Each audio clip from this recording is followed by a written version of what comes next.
Archwell. Our Arts, that's what I was waiting for. Our Archwell coordinator, who is running the background tech, so I don't have to worry about that.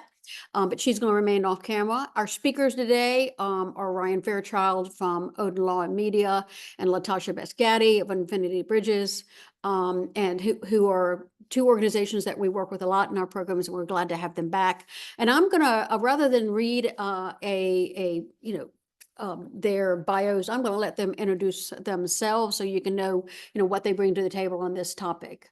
Ryan, you want to go first? Sure. My name is Ryan Fairchild. As Beth said, I'm an attorney with Odin Law and Media. I've been with them for 3 years now, but practicing for nearly 8 years. We focus on video game and digital entertainment law, but you'd be surprised at how much interest there is in that space still in nonprofits. So I've set up a number of nonprofits, going back as well to my time with a previous firm, Brooks Pierce, where we set up schools and have also set up educational endeavors, scientific endeavors, and also sort of funds associated with video games that are trying to do good as well. So I'll leave it there. All right. Thank you, Ryan. And my name is Latasha Besgatti. I'm the owner and chief strategist of Infinity Bridges, where we focus on all things entrepreneurship and ecosystem building.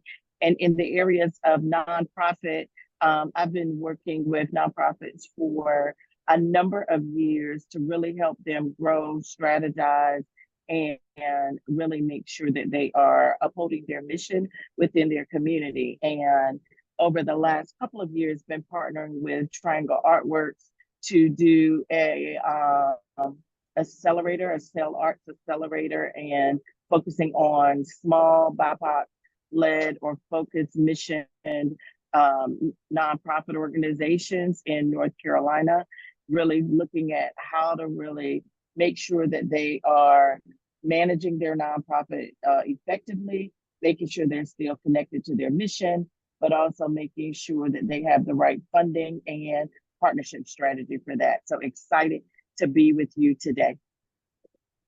All right, Beth, I'm gonna hand it back to you. Yeah, thanks a lot, Latasha. Yeah, and I will add too that I'm executive director of Triangle Artworks, but know that also I'm founder of Triangle Artworks. And so in 2010, I'm at the same place that many of you all here today or watching this video later are at, in that I was trying to figure out how to start a nonprofit, and went through all the thought processes that we're getting ready to take you through, and all the application processes that we're getting ready to walk you through. And so I'm not gonna be your primary speaker today. I'm gonna be moderating, but I'm also gonna be adding a little content just from, mistakes we made perhaps, and things hopefully that you can learn from.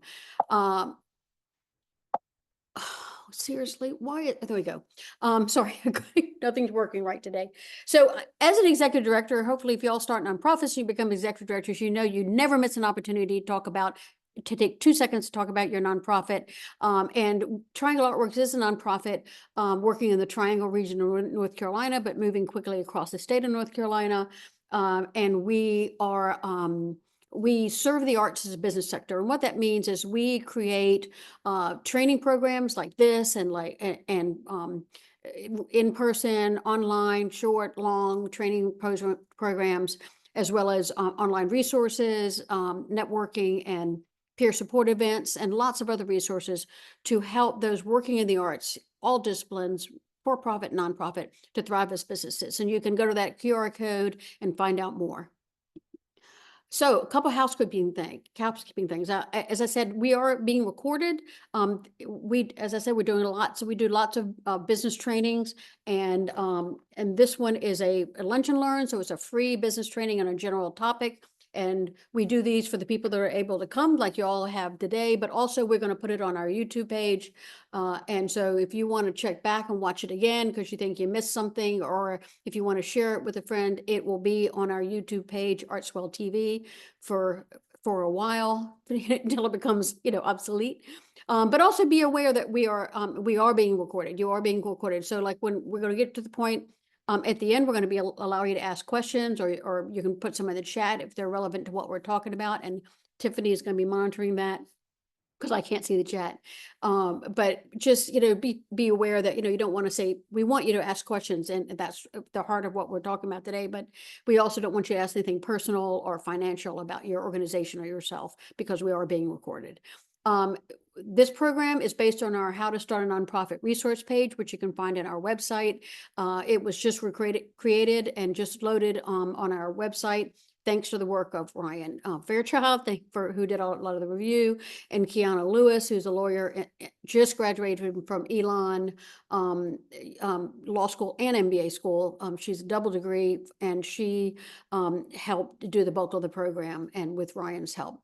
And we have to say, I'm a lawyer, as is Ryan, so we have to say that the information provided here is not legal advice. It does not constitute a lawyer-client relationship.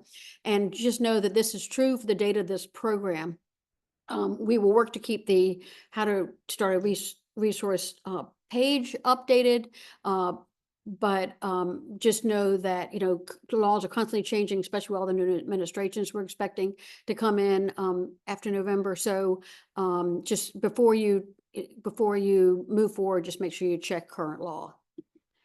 And with that, I'm going to turn it over to Latasha to get us started.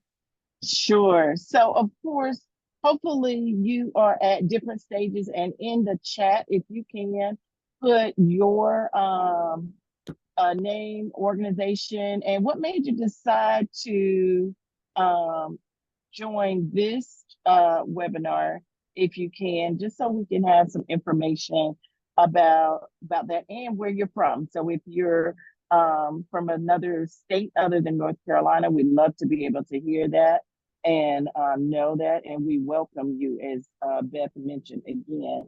So I just want to make sure. Okay, so everybody can hear me and see me. Okay, perfect. So let's get started. And one of the things we want to talk about, so if everybody's ever heard of kind of that back of the napkin, so really being able to look at what are you really doing in terms of your nonprofit or this nonprofit idea.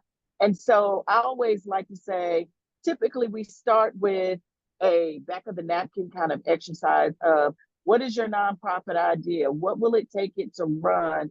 And then more important is what is the mission? What is the real mission of this nonprofit that you are trying to do? And then when you're thinking about the mission, who are the people that is required to run the program, to be on the board? And then I would even say some of the logistics in terms of space, materials, and funding. So if you think about kind of napkin, right? A napkin is really has a small amount of space. So how can you really think about this as it relates to whether it's an existing nonprofit that you have, or if you just have a nonprofit idea, or if you've started and you're like, man, I don't know what I don't know. But being able to really kind of start at this, because by the end of this, we're going to move from the napkin to an actual nonprofit canvas. So when you're thinking about it, the first thing is, let's just take out a small piece of paper, notepad, or a napkin, right? And then think about, what is your true idea? What will it take it to run? And then when you're thinking about what does it take to run, what are the resources that you need? And being very specific about that is going to be key. Now, the other thing that's going to be really key about it is, again, what is your mission? What are you really looking to do and impact? And how do you really say that in a way that is going to be able to say it to funders, say it to the people that you're trying to target, as well as people that you may want to recruit to your board, as well as people that you may want to be either volunteers, or as well as people that you want to participate in your programs. So let's kind of get into now some of the details of the foundation of a nonprofit. Next slide, please. So before you start a nonprofit, so again, you need to ask yourself two main questions. The first thing is your napkin idea a good basis for a sustainable nonprofit? And that's really important no matter what you're doing. You want to make sure that this has some longevity in what you're doing, but you also want to make sure that it has some relevance, not only just for what is happening in our economy and our community today, but what is happening in the future. Where are things going? So you want to make sure that it can be relevant and, again, sustainable. So the first question you want to ask yourself is this napkin idea, again, what we've said is that sustainable, and is it for a nonprofit organization? The second question that is so important is this nonprofit the best form for the mission that you want to accomplish? So again, when we're thinking about structures of organization, and again, there is nonprofit organizations, there are also for-profit organizations. And so for what your mission is and the people that you're trying to affect or impact and what the outcome of results you want to be, is a nonprofit the best form that you want? So of course, and I can speak for North Carolina. So for North Carolina, you would, and we'll talk about some of the details and legal pieces that Ryan is going to mention, is the strategy to really just get into starting a nonprofit. But even before you start, you want to ask yourself these questions. And you want to sit with this to make you sure that you have an answer. Because if not, there's going to be some obstacles and challenges as you begin to think about and operate and get started or continue to grow this nonprofit organization. Again, no matter what level you're at, and for your organization, you're going to have that. So hopefully you're going to be able to making sure that you're meeting that mission need, but also you want to make sure that you're having some impact and you know what the community wants. So that's the other thing. You've got to be able to making sure you may see the need, but is this the best way that the community wants to fill that need and fix whatever challenge that is currently happening within the community? So the first thing is, how do you really create a sustainable nonprofit that has a mission that first empowers people? So we've got to look at the people that we are looking to affect. So whether that's volunteers, funders to support, and will they care? So again, we think about things that, are important to us that we see in our community, but we want to make sure that, does this really empower people? And then will they care? And then here's my important piece that I want you to remember. Does this provide a solution to the people that have the problem? So remember, a nonprofit is solving a problem that exists in the community. And so you want to make sure that it solves that. So now, when you're kind of getting your mission statement together, first and foremost, you've got to make sure that mission statement is clear and concise. So here's an example. I want to help kids succeed. That's kind of vague, right? Because there's many ways that you can take that. I want to help kids succeed in education. I want to help kids succeed in the arts. I want to help kids succeed in with their sports. I want to help kids succeed with learning different skill sets. But what does that really mean in what your organization and what your mission is to really do? Now, here's a good example. Is I want to create an after-school program that help kids within, and let's say, a specific neighborhood, right? So now you've got a demographic, you've got a geographic area, and then here's the key, where there is no such support. So now you've got the why, or where the problem is. So when you're looking at having that sustainable nonprofit and making sure that your mission is appropriate around that, you again want to make sure it's clear and concise. But you want to do it in three ways. First, you want to identify the demographic of the people that you want to affect this mission. And so now when you're thinking about that, you're thinking about the age range. So they had very specific after school programs. So that means that the children need to be in school. So that means that they're typically 5 to, and I'm gonna just say, since this is primary school, they probably would be 5 to 18. So making sure that that is a key component of the program. The other thing that is in this mission is geographic.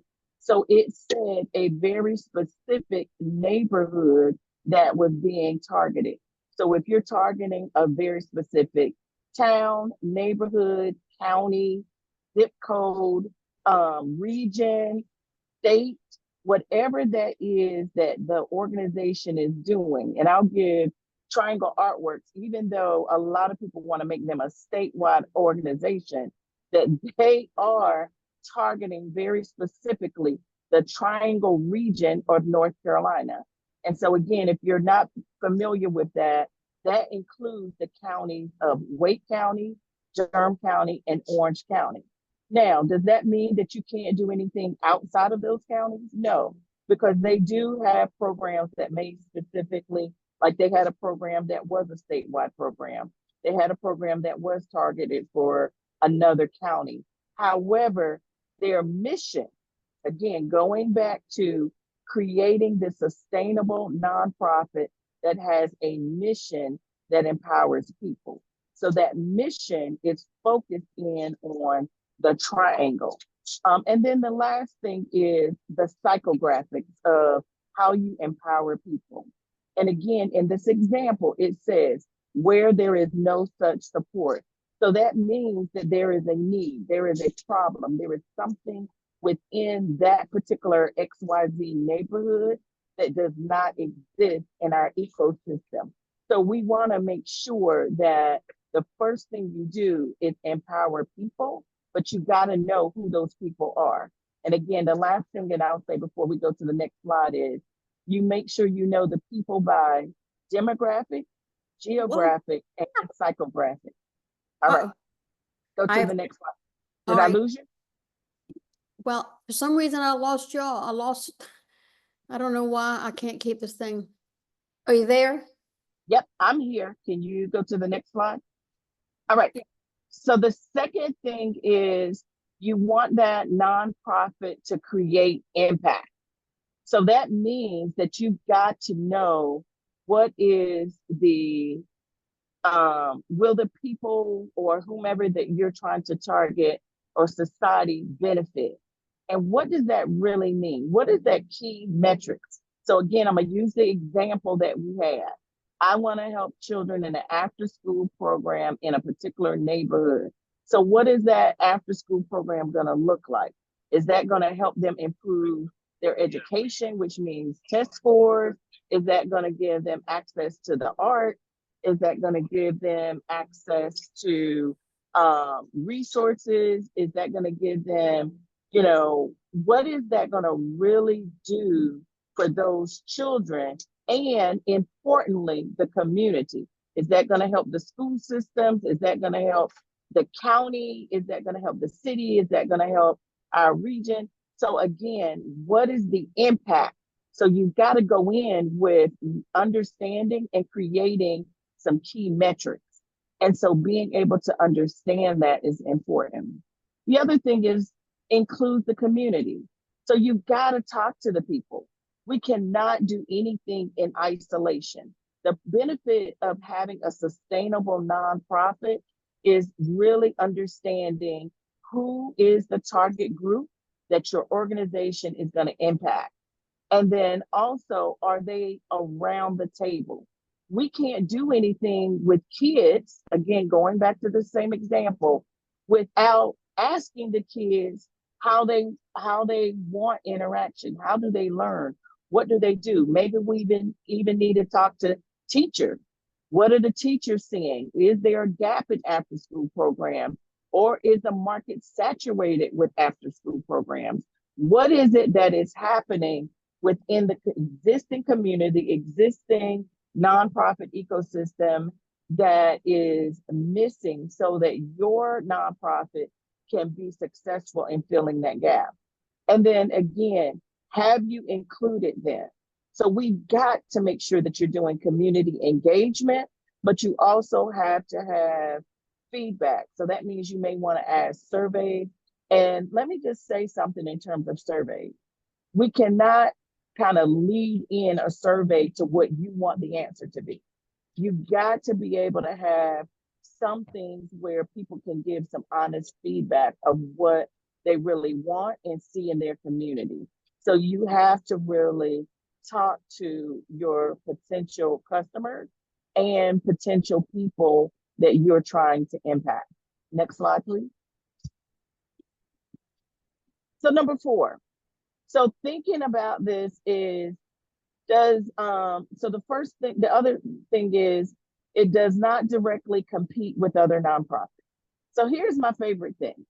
Everybody wants to start a nonprofit. And I always ask, well, what existing nonprofits are in the community or the ecosystem?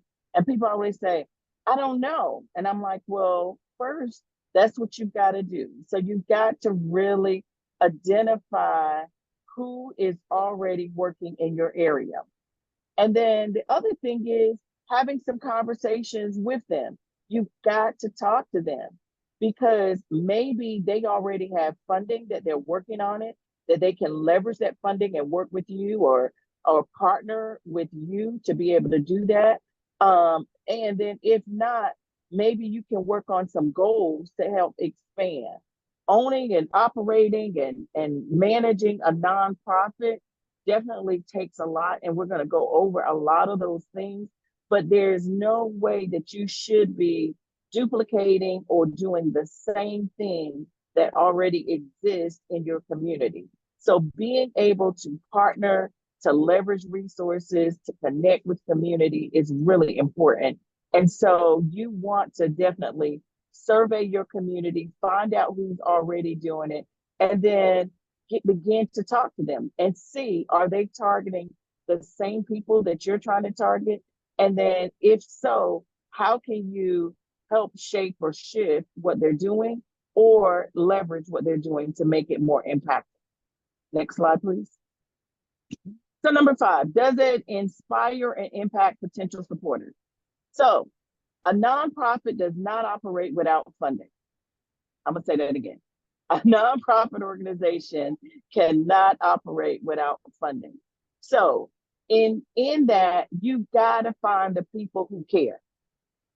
You've got to find, and then the people who care, you've got to be able to share with them what's the impact and what's the need to drive support. Because you've got to be able to have the financial support, the volunteer support, you've got to be able to have the corporate support, and more importantly, you got to have the community support and the participants. So if I want to do an after school program and nobody shows up, and I say, well, I've got this great program for young people for after school, but not any young people show up, guess what? I haven't inspired anybody, I haven't impacted anybody, and I don't have any potential supporters. So you've got to know who cares, and you got to know how that needs is going to drive support, and you've got to make sure that it's going to be right for your funders. Because remember, whether it's corporate funders, whether it's local government funders, whether it's state supported funders or federal supported funders or foundation funders, they're going to ask these questions.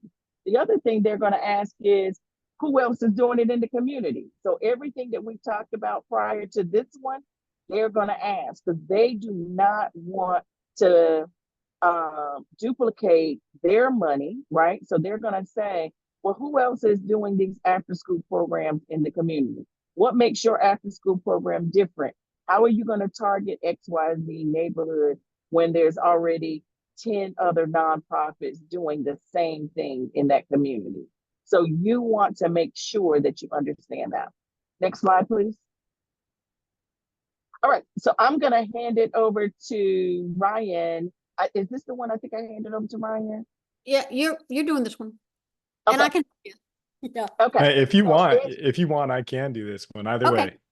all right. okay, well, I'll start it and then I'm gonna pass it to Ryan and we can all round table because I feel like I'm talking a lot.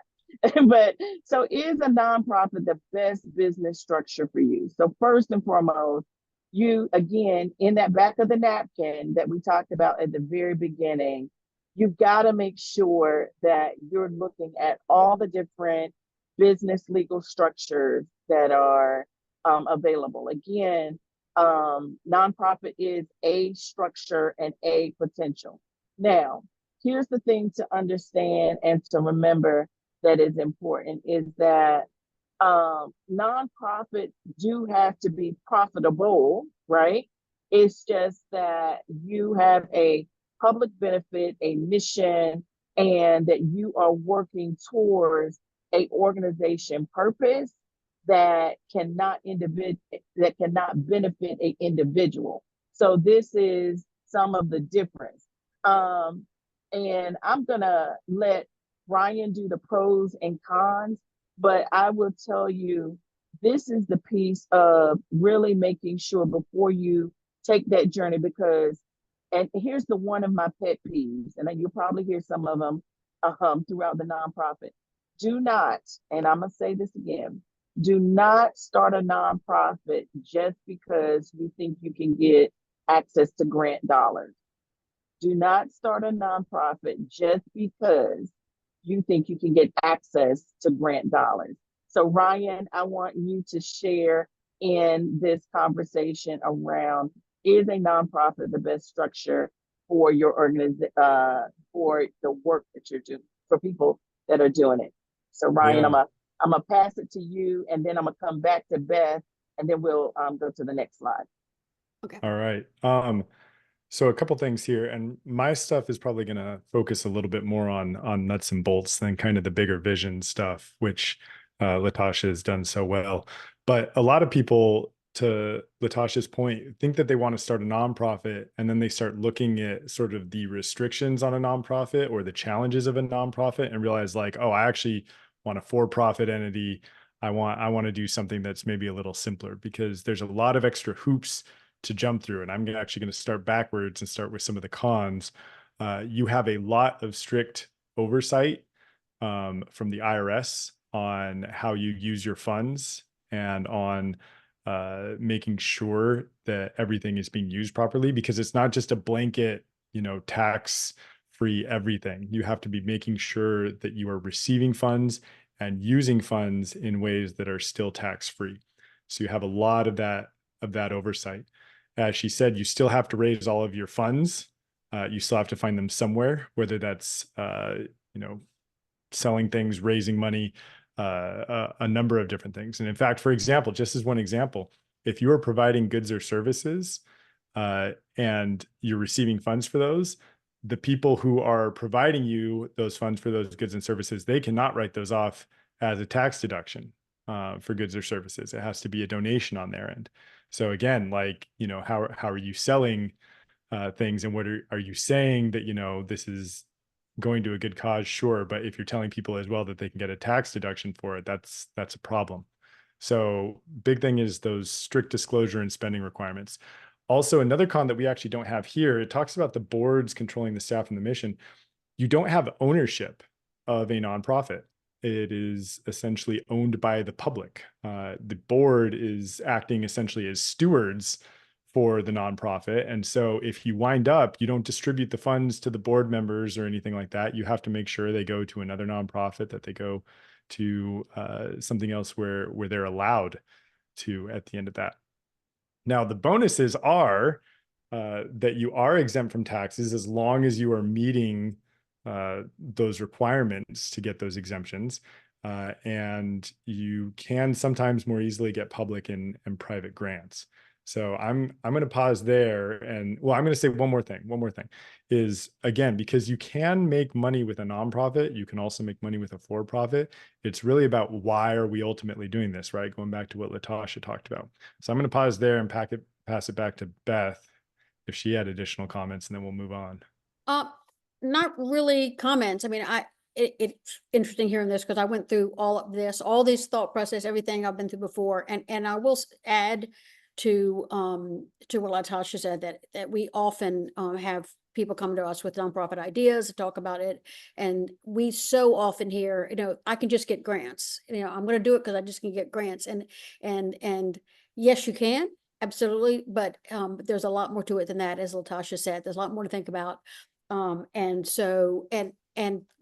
perhaps one thing that people don't understand it specifically is on the cons is the board control. And I understand the public, it's a public entity, but if you are a founder, and I'm okay, trust me, I'm okay with this. I'm not saying it's a bad thing, but a lot of people don't understand that if you have a mission, especially if you're a founder, your board, once you have a board, one, the care and feeding of a board is a huge amount of your time. And so you spend a lot of time on that, and not the mission, but also they hire and fire staff. They control the mission. They control the work you do. It's no longer the executive director who's in charge. It is the board that is in charge. And they can disband the whole thing. I mean, and so a lot of people don't understand the work involved and the control and the role of a board and a nonprofit. It's important to know at the beginning. That's all I've got. Y'all want to go to the next slide? All right.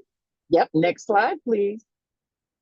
All right. So here's some other things that I think is good for consideration. And I think we've said some of these, but it's just important to really understand. So think about, with a for-profit entity, some of the number of goals, their primary duties are their owners. Now, I will say, and I don't think we said a lot of this in the beginning, but what we are referring to predominantly is based upon some of the specific laws and regulations for North Carolina. And so one of the things that I will say is versus other states. So in North Carolina specifically, we have businesses that are for-profit entities that are considered a social entrepreneurship, which means that they have a mission to really do social good in their community. So they and the way that we monitor that is not necessarily through a legal structure, but what we have as B Corp or B certified, which means B stands for a benefits corporation. And so now again, in North Carolina specifically, if you're outside of North Carolina, some other states actually have that as one of their legal structures. North Carolina does not. So this is where, if you are in another state and you're watching this, you want to check what your legal structure options are for that state. So for North Carolina, you can be a for-profit entity with a social mission to really say impact the community, to work with single mothers or work with people that have been judicially involved, or to work with our unhoused population. Whatever that is for your social mission, then that is something that a for-profit entity can do. They can also be certified as a B Corp, meaning that your company does look at sustainability. It looks at being environmentally friendly. It looks at what you're doing is something that is going to be for the greater good and not just for the end profit of the owner. And I think I can that's jump in here a little bit on. Okay, please jump on the B in, Corps. because I think that's really good. Yeah, so the B Corps, you have to have a stated public benefit, and you have to be honest, most states, these are not very stringent. You can call yourselves a B Corp pretty easily, but you have to have a stated public benefit, and then you have to provide at least, it's usually annual or every other year reporting to your board on how you are accomplishing your public benefit. But a lot of states don't have many requirements beyond that. And there's not been a lot of reporting yet on what sort of impact this has had or how these are functioning, because I think they've been in effect, like the statute started about 15 years ago when states started implementing these. And to Latasha's point about social entrepreneurship, you look at a company like Patagonia, or I'm trying to think of the guys who do the soap. Yeah, Like, or what's our sock company? Bombay, I think is it the Bombay sock, where when you buy a pair of socks or a pair of underwear, then they are donating to a homeless shelter a pair of socks or pair of underwear, and for people that are unhoused. So I think, again, if that is the for-profit route that you want to go. yeah, Sorry, Ryan, but I just want no, to. you're good. Yeah, and those you always want to, I worked in development work in Africa as well, and it was interesting too, seeing some of those companies where they were flooding local markets and kind of pushing out people there locally too. So you always want to be mindful of how you're going about doing those things as well, so it doesn't just become a marketing hook as opposed to an actual beneficial mission. The fiscal sponsorships, I'm going to leave this information here, but I have not done a fiscal sponsorship before. So I don't want to get too much into the weeds. So Beth, great. Yeah, Yeah. yeah. And I So want to share. Oh, go ahead, Beth. well, I'm gonna this let is you where share, and then I, I'll share, Beth. I'll be I glad to understand. talk about fiscal sponsorship since we offer fiscal sponsorships, and I've become very knowledgeable in it in the last year. So a fiscal sponsorship is an option for people who have an idea, a social mission, a public benefit mission, and it is an option where you may not want to sort of get some of the benefits of being a nonprofit, but you don't want to become a nonprofit. So fiscal sponsorship there's many types, but the primary two types are Model A and Model C. What you do is you partner. You sort of get the benefits of 501c3 status by partnering with a 501c3 nonprofit. There are lots of national nonprofits that offer this. The big one that works in the arts. One is, for instance, Fractured Atlas out of New York. But Model A is where you become a program of that organization. They get your insurance, they pay your staff, they fund. I mean, you do the fundraising, and you're in a restricted account with them, but you are essentially a program of that organization. There are lots of Model A's. There are not many in North Carolina. There are a few here in the Triangle.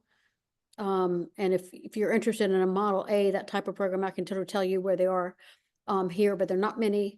There is Model C, which is what we offer here at Triangle Artworks. And it's a new program for us. We just started it last year, and we're just starting to enter sponsorees, but it's where you enter a re-granting relationship with a nonprofit, but you have to be a separate legal entity. So you need to be some type of North Carolina legal entity, either a sole proprietorship or LLC or a state nonprofit. And then you're in a relationship with us where you raise money, it comes into our account as a restricted account. When you need to spend that money on your stated mission, you submit a form to us. We look at it, make sure it's in your stated mission, and then we give you the money. That's all we do is our only role is really assuring the IRS that you're spending it on your mission. And you're not a program of us, you're a separate legal entity. And as I said, we offer it. If y'all are thinking about that route, I'd love to be glad to talk to you about that.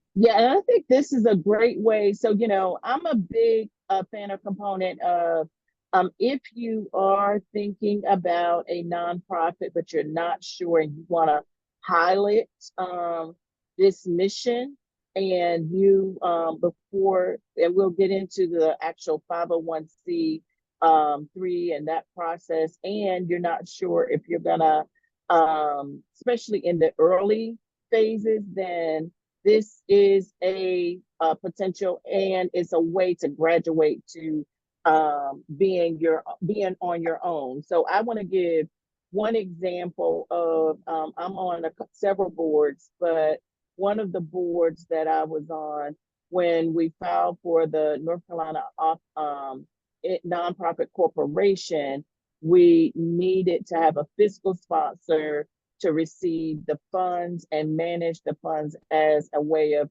and I like the re-granting or pass through. And so we had a fiscal sponsor for the first year of operation, while we are applying for the 501c3, while we were building the board, while we were doing some of the fundraising. And so it was really good because we didn't have those systems and things in place. So it does give you a way to begin to do that. Now, one of the just things that I will say is, again, unless you are Model A, typically Model C is where you would at some point graduate from that fiscal sponsor. So typical, and I just say typical because there are some always non-typical things. And so I will say you typically graduate. All right. So Yeah, we need to move forward because yep. I know we've got a lot to talk to Yeah, very and specific stuff and we're running So out of I'm gonna pass it to so Ryan. yeah, we're gonna let Ryan talk. Sorry. all right. Yeah, no, Sorry. no, thank you for all. Honestly, that information is probably more important because as I'm going to reveal one of the little secrets here. My wife set up her own LLC. She didn't even have me do it, even though I'm the lawyer in the family. These are things, all of what I'm about to talk about are things that you can handle on your own. Having a lawyer, as we'll mention, can be helpful because it's sort of like speaking another language that's a little bit different, so they can help you speak that language.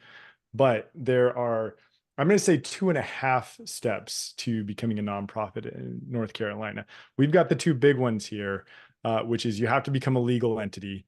And typically that's by becoming a nonprofit corporation. I think there's potential to do it as an LLC, but it's extremely rare. I've never done it. I've never actually seen it. So I stick to the nonprofit corporation. And then the second is getting tax exempt status with the IRS.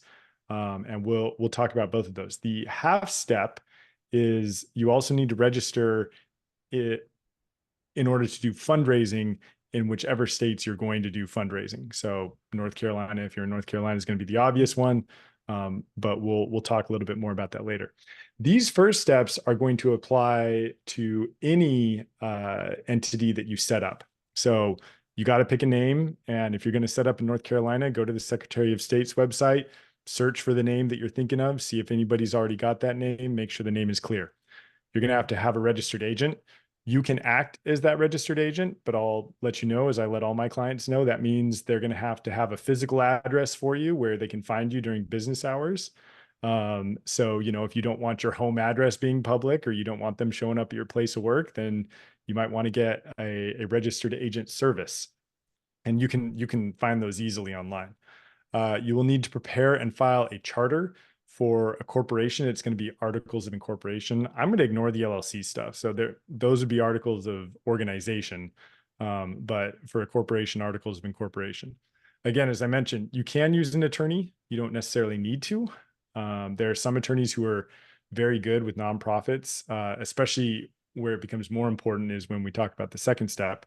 But after you set up your entity and it's already filed with the state and you've received confirmation back from the state, you can go on to the IRS portal to obtain an employee identification number, which is essentially the social security number, the tax number for the entity. And that's a quick form that you fill out online. There's also now, I actually haven't checked if nonprofits are now subject to the information requirements that they have, the CTA, the Corporate Transparency Act. Yeah, I haven't seen that. So that's a good question, but I don't think so, but I haven't seen that.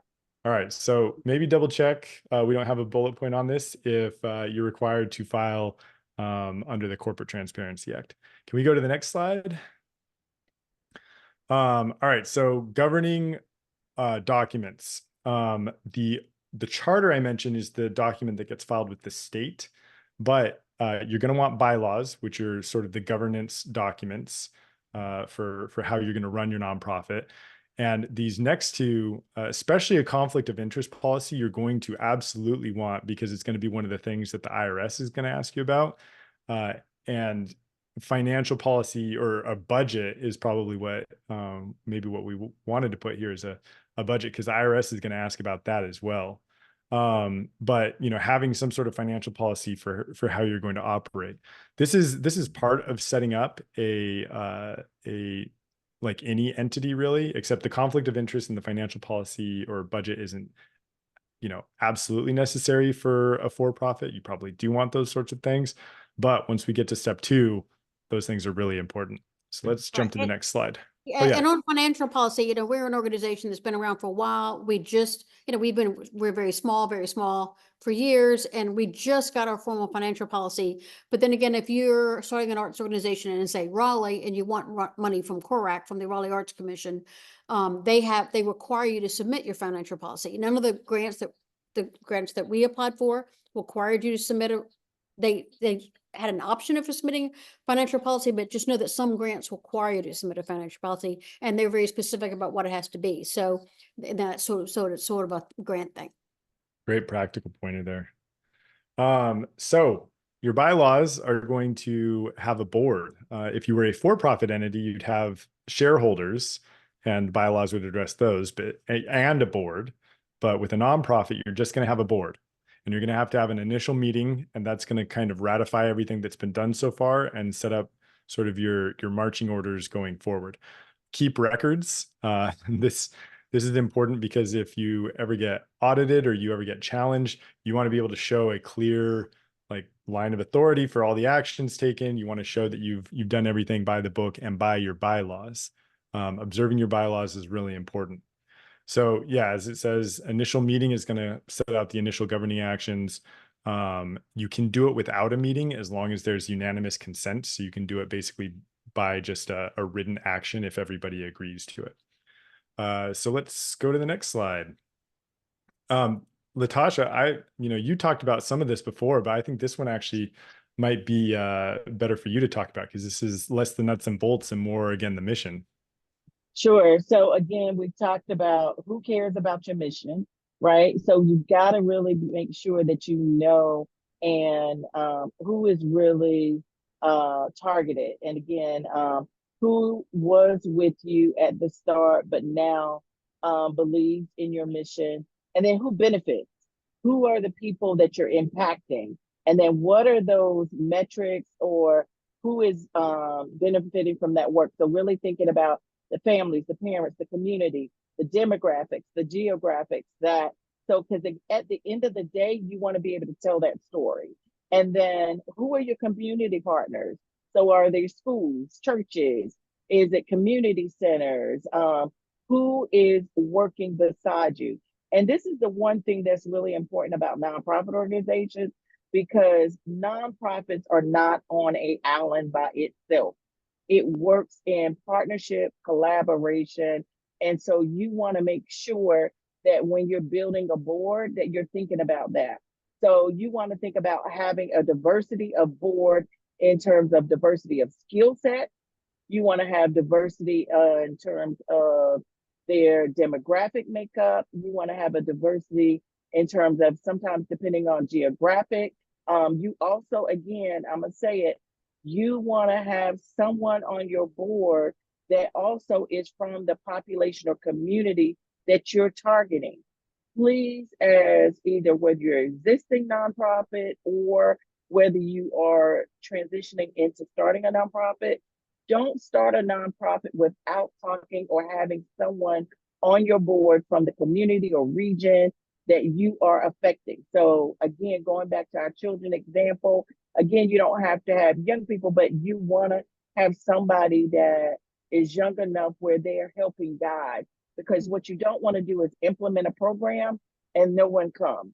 You don't want to implement a program and they say, that's not really what we need. That's not really what we want. We already have that. So you want to make sure that when you're building a board, that you've got a good diversity. So I also talk about this in terms of board skill set diversity. So you do want to have someone that has a banking or finance or fundraising or development experience. You do want to have someone that has legal, an attorney, or some type of experience or background. Someone that has marketing, so again, don't think that you're just going to get family and friends. Try to really make sure and think outside the box so that you can have diverse perspective, but also that you can have a caveat around that. So yeah, and I'm sorry to try to cut you off, but we do hold programs on boards. Boards are the number one issue discussed by, when we do a lot of peer support groups. We have Teal for emerging arts leaders. We have the Leadership Collective for Triangle executive directors, and the business board and board development and Karen feeding of boards, as I like to call it, are the number one topic that they talk about. So it's not just people starting nonprofits, it's big organizations have been around forever. Everyone building a board is something that you deal with. So if you're feeling the board feels overwhelming, and that's why I threw this slide in there, it will always be overwhelming. It's a lot, but it's important. So Yeah, we're gonna move into lightning round now since we've only got about 5 minutes left, and I have another meeting I'm gonna have to jump to. But a reminder that all of this information is available on the website as well. And so I'm gonna jump to the next slide. That the NC Charitable Solicitation License, that's something that if you go to other states as well, you're going to need. Oh, we need to go back a little bit. I sorry, just wanted the one right after that. sorry. We want two. So Let me go to back another one. back more. Oh, wait, Back, what? It is I only think you're going going, forward. I'm You can trying to hit go your back. left arrow. Hit your left arrow. I don't have a left arrow. Oh no. Well, there I go. There's yeah. There you go. Okay. What happens so when your ED runs the thing? Okay. no, that's all right. So as I mentioned, that NC Charitable Solicitation License, if you do solicit in other states, you're going to need to check their rules as well, because most states have that requirement. I don't think every state does, but the vast majority. All right. So after you've got your state entity set up, you need to get recognized by the IRS. And so there are two forms typically that you can choose from. One is a standard form 1023, which is a long form, or a 1023 easy. The easiest ones to get through that sort of the IRS is most familiar with are religious entities, schools, and scientific missions and purposes, or like medical type stuff. There are, it's not one size fits all. You can get other things through there. But the 1023 easy, I think, applies if you are planning on raising under a certain amount of dollars, and there's a couple of other requirements that go along with it. The form 1023 is for everything else. The other thing I'll say is, if you do have a mission that's sort of outside of those more typical ones I mentioned, you might want to go the form 1023, just because you might want to explain more about what's happening, so that hopefully the IRS gets it. Also, all of these are now online.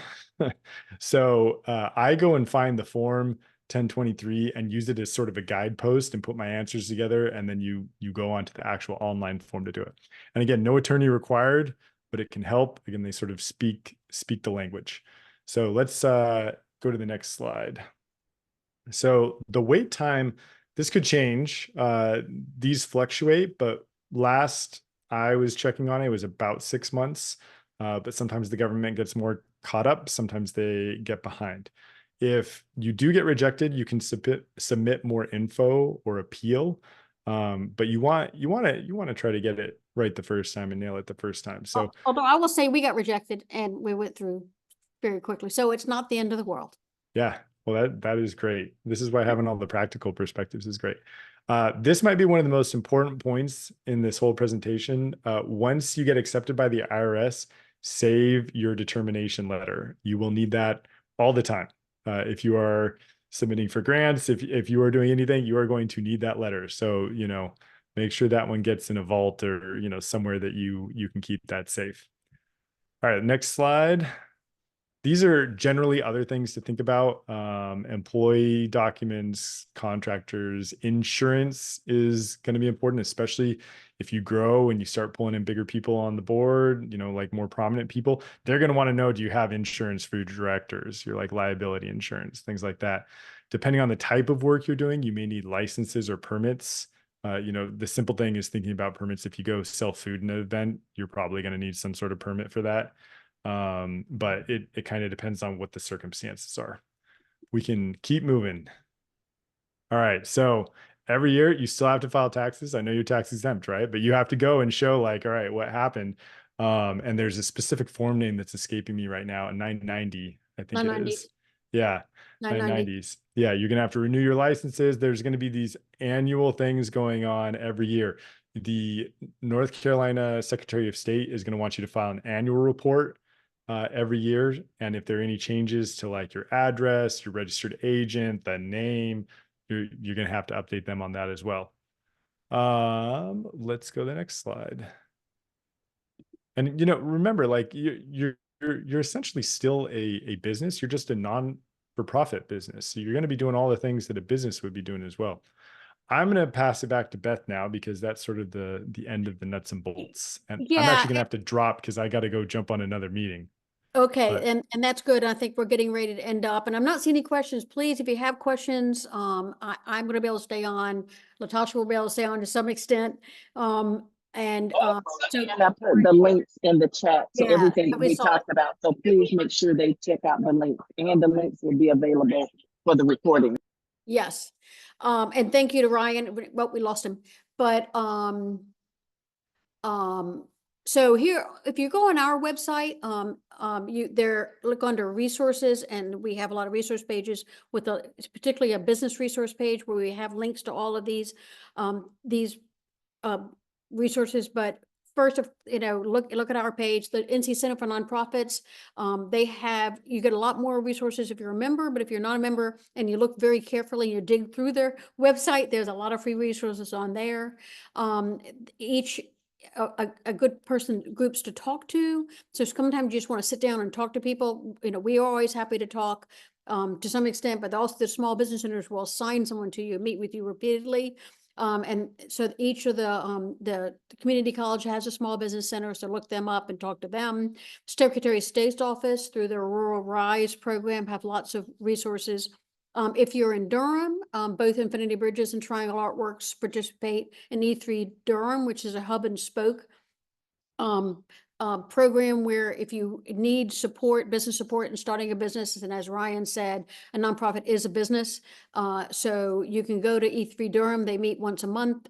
They assign a person to you, and then they're the hub, and then they say, oh, you need to talk to Latasha, or you need to talk to Triangle Artworks, or you need to talk to the SBTDC, or they just send people, they find the resource in the Durham County community that is best for you. And like I said, Latasha and I both participate in E3 Durham, and actually they're having a meeting on the 19th, this Thursday, so we'll all be there. And similar to the small business centers, North Carolina Economic Development Partnership has small business advisors. And they're really best. Their sweet spot is like that little questions like, I need to file this form. I have a question about this, and they have the small information about guiding you where you need to go. And then finally, can you all see this? I don't know why it's small, but Latasha, and this the small business, the nonprofit Canvas is a great tool for you to use. We use it, as Latasha said. Latasha and I both teach our 10-week Excel Arts nonprofit accelerator for small nonprofits. And we base it on this nonprofit Canvas. It is really, there's lots of places you can find this online. It's a really great way to think through your mission and think through who your resources are and who your channels are and who your partners are and what your outcomes need to be as you kind of work through your nonprofit idea. And I'm not seeing any questions, and I am gonna go to I'm gonna turn off my thing so I can watch questions. I can bring you all up in case you have questions. But thanks to Latasha and Infinity Bridges and Riot at Odin Law Media. Here's their information if you want to reach out to them. And of course, thank you all for being here. And I'm going to stop sharing so I can see you again. And if anyone has any questions before we. I saw, Beth, I saw Yeah. one question in the chat. Yep. Hi. So there was one question in the chat about, are there any specific resources consideration for transitioning from and I'm assuming SB is small business to a nonprofit. And so there are some considerations to just think about in terms of structure, board, timing.